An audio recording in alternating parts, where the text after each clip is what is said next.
களிமண்ணுல ஈரம் அதிகமா இருக்கிறப்ப உழுதாதான் மண்ணு பொல பொலன்னு வரும்.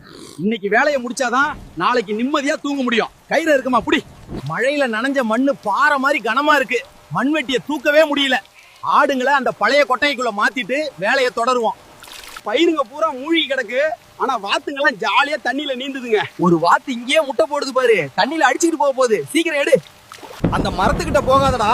மின்னல் எப்ப எதை அடிக்கும்னு தெரியாது. மாடுங்க மிரளாம பாத்துக்கோ. கழுத்தை மெதுவா தடவி கொடு. தண்ணிக்குள்ள என்னமோ காலை கடிக்கிற மாதிரி இருக்கு. பாம்பா இருக்குமோன்னு பயமா இருக்கு. வெள்ளம் வர்றப்போ மண்புழு மேல வந்திருக்கும். அது ஏதாச்சும் கடிச்சிருக்கும். பயப்படாம நட. ஆடுங்க மழையில நனைஞ்சா நிமோனியா நோய் தாக்கிடும். ஈரமான புல்ல தின்னா அதுகளுக்கு வயிறு ஊதிரும். அங்க இருக்க அகத்தி மரத்துல இருந்து இலைய பறிச்சு கொடு. அது ஒரு நல்ல ஆன்டிபயோட்டிக். நாட்டுக்கோழி எல்லாம் மழையையும் குளிரையும் தாங்கிடும். ஆனா இந்த குஞ்சு முடியாது.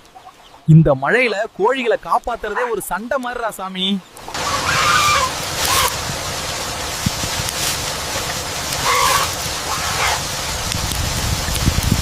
எனக்கு தெரிஞ்சு பனி காலத்துல இப்படி ஒரு மழை பெஞ்சு நான் பார்த்ததே இல்லை.